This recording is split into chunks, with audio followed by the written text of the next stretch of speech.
All right, let's move on. Abused, threatened and attacked almost every time they walk out their door. It's a recurring nightmare for one couple, and it all started after they helped out a neighbour in need. Josh, stop. Stop it. Josh! Instant reaction. I was already ready for it. I knew that the fight was going to happen. A man is brutally attacked as he tries to walk from his car to his apartment. Let go of me now! Oh, yeah, your eyes out.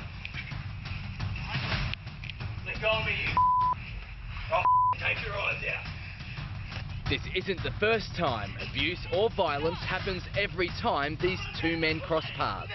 The fight for him was pure blind rage. Mum, stomp on his head.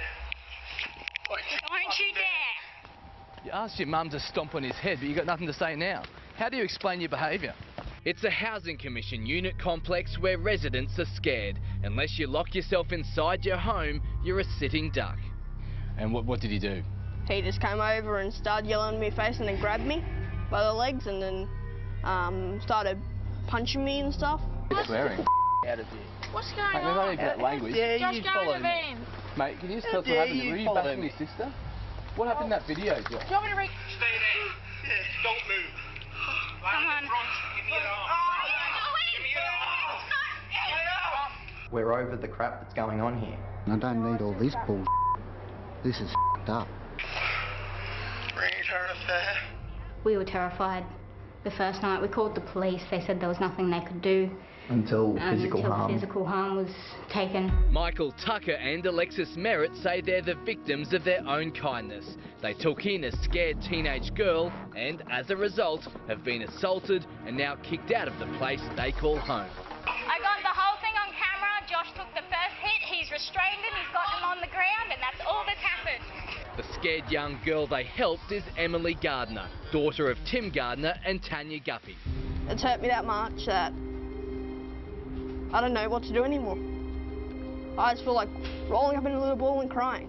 Emily claims it all started when her brother Josh attacked her over a boy she was seeing. She escaped the abuse by fleeing to the unit of neighbours Michael and Alexis, and that, Emily says, is when her brother then turned on her rescuers. I'm restraining you. Oh, bullshit! You're the one that brought it on. He took the first punch. I got it all on camera. The out-of-control threats, abuse and violence then began, but this bloody brawl in the car park was the last straw. Return affair. That's when Michael and Alexis came to a current affair. At the end of the video, you're lying there with blood on your face and you say, call a current affair. Why'd you say that? Going down the legal and right tracks just weren't working for us. No one was listening to us. That's why I said ring a current affair. This is basically about the disturbance back at the other place. We just wanted to come and get your side of the story because the other guys are carrying on. Mate, can we just ask what happened? Excuse Why are me. you swearing? Out of here. This is Joshua Gardner, the druggie whose sister Emily claims attacked her. He's hiding out in this caravan park.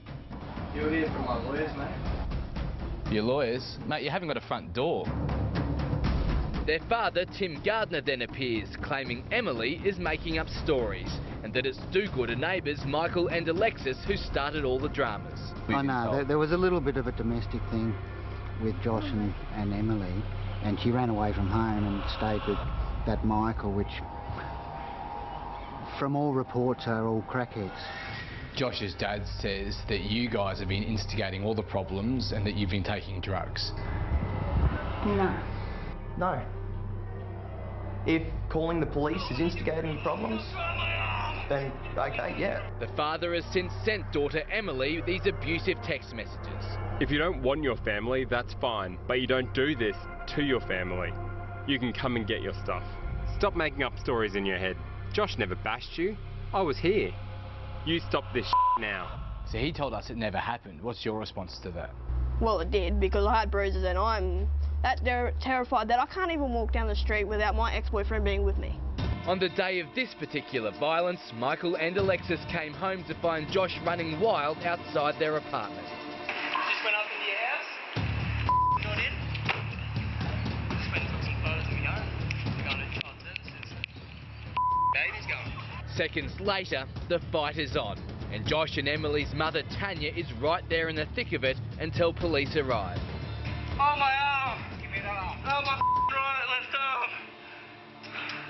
Serves you right. Oh, get Michael, you dumb. Mate, why were you asking your mum to gouge his eyes out? Michael is left bruised and bloody, lying on the ground. Not guilty. You pleaded guilty, mate. Not guilty, but... No, I was in court, mate. I just heard you plead guilty. No conviction. So you're pretty happy with yourself, are you? You're pretty happy with what happened? Inside court, Josh Gardner wasn't so tough talking, pleading guilty to assault occasioning bodily harm. Do you have anything to say to Michael? Any apology? Doesn't deserve one, does he?